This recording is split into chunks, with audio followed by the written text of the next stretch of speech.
Most of us get praised for how much we can handle, but real emotional strength isn't about pressure, it's about presence. In this new series, you'll learn how to stop fighting your emotions and start leading from them. That means better decisions, more clarity under stress, deeper connection in your closest relationships, and yes, more peace. Before we go further, I want to say thank you. If you watched the first video, or even just responded with a comment, thank you. A lot of you wrote in, some shared stories, others asked questions.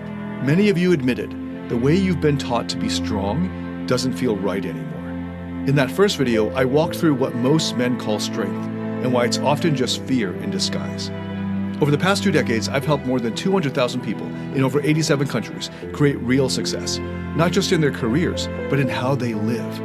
I'm a Brown University certified leadership coach and a certified IFS therapy practitioner. I've spent my life studying what drives people at the deepest levels.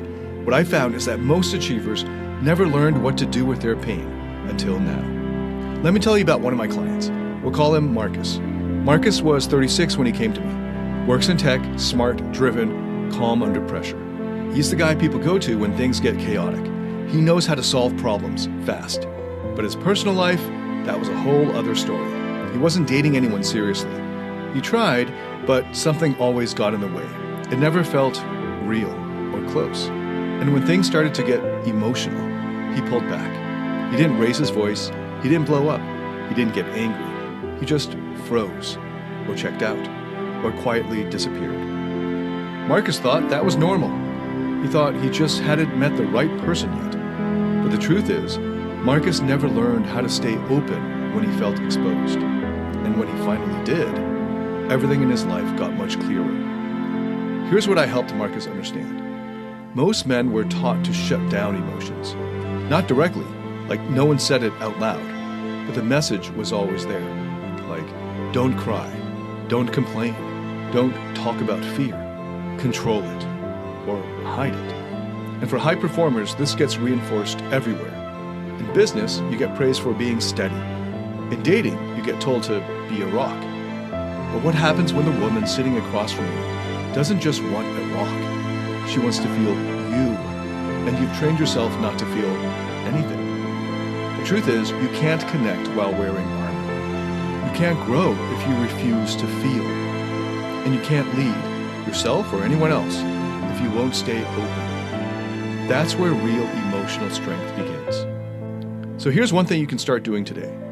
The next time you feel something uncomfortable, like tension or sadness or even boredom, pause. Don't run, don't distract, don't scroll. Just sit with it. Name it if you can. If not, just stay with the feeling. Breathe into it. Let it be there without trying to change it. That's staying open. That's where strength starts. It's a small practice, but over time, it rebuilds the connection to yourself.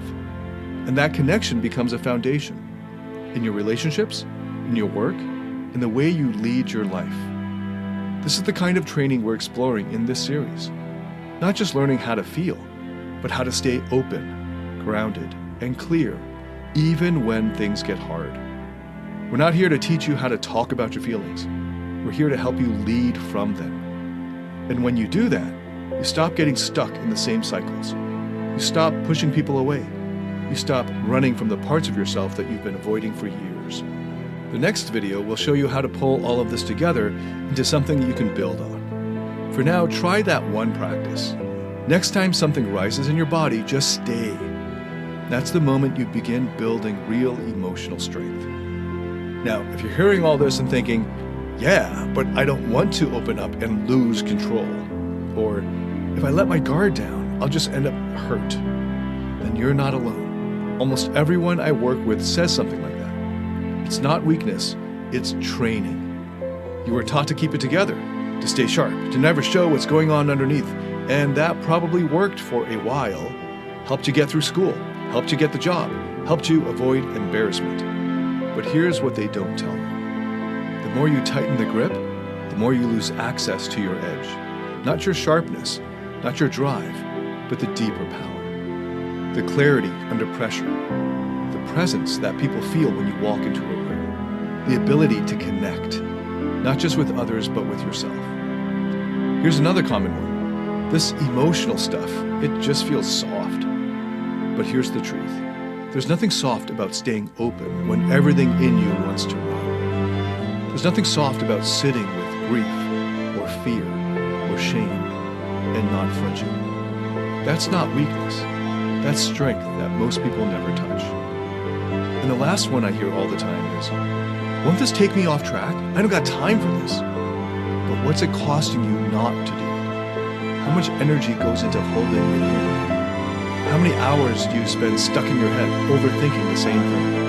How many connections go nowhere because you didn't show up as yourself? What's more distracting than that? In the method I'll be sharing in the next video, you won't be asked to perform. You won't be asked to overshare. You'll be guided step by step into building emotional strength from the inside out. This isn't about slowing you down. It's about making sure all that speed is actually taking you where you want to go. This is what vulnerability gives you. Not chaos, not drama, just clarity and space. When you stop fighting your emotions, you stop fighting yourself. And when you learn how to stay open, especially when it's most challenging, something deeper starts to settle in. Not because you faked it, but because you allowed it. In the next video, I'll show you how to bring all of this together. How to take the strength that we've talked about and turn it into a system you can rely on. No more guessing, no more emotional whiplash, just a structure that helps you stay grounded, open, and clear, no matter what life throws at you. It's the same process I walk clients through inside the Emotional Strength Bootcamp. And once you see it, you'll understand how these pieces fit together in a way that most men never get to experience. Before you go, I'd love to hear from you. What's one emotion you tend to shut down that might be asking to be felt? Drop it in the comments. No need to explain it, just name it. This is where it starts, and we're just getting started. See you in the next video. David Tian, signing out.